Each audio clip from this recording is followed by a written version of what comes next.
I'm going to turn it over to Kelly. Yeah, so Jan always makes me do this at the end, and I always feel so inadequate. You know, as I thought through a lot of the things that we talked about today, we were talking about things, or I think I went into this day thinking that certain ideas were mutually exclusive. Like, we could either pay attention to what the audience wants and needs, or we can do what we think is morally right and accurate.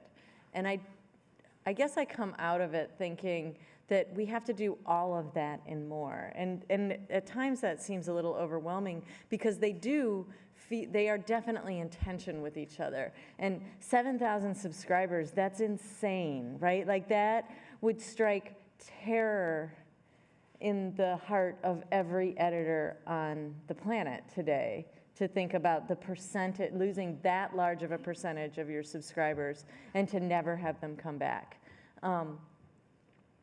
But I also think that we're in a place where, I mean, I didn't know it was like that, right? I didn't know that the vast majority of your readership didn't necessarily want to know what really happened at Kent State.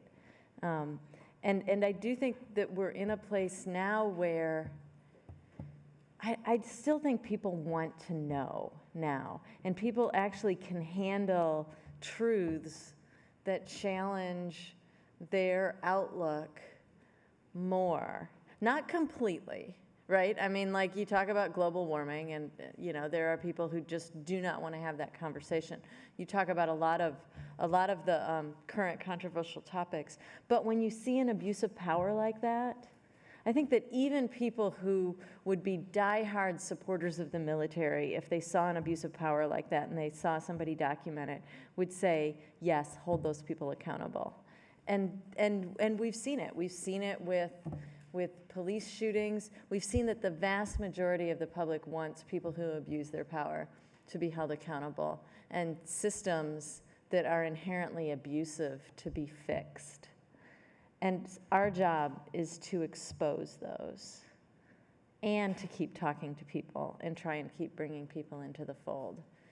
And that's a lot, given that we're all dealing with really strapped resources. I do also think that we have to fix local television. That I think that most people get their news from local television, right? A lot more people get their news from local television than they do from local newspapers. And even my dear colleagues who work in local television have a desire to fix it. And maybe that's what we should do next year for our workshop, is fixing local television, although we're going to be right before the election. Kelly, if I could add one thing on that, I would encourage each and every one of you. Take a look at the corporate owners of your local television stations. Write them a letter. Ask them to explain why their news departments do not question their members of Congress about any substantive issue, and ask them why their news departments do not cover their state legislature. One reason it was so easy in state after state after state for legislatures to pass laws to restrict voting is because local television station newsrooms do not do their job. All right. And so there's a lot that needs to be fixed. And all we can do is set about fixing it one step at a time.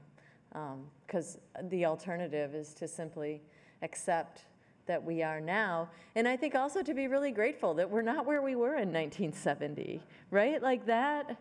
You know, we don't have vigilantes blocking the roads, preventing people from peacefully assembling. I mean, not a lot of them. Sometimes we do.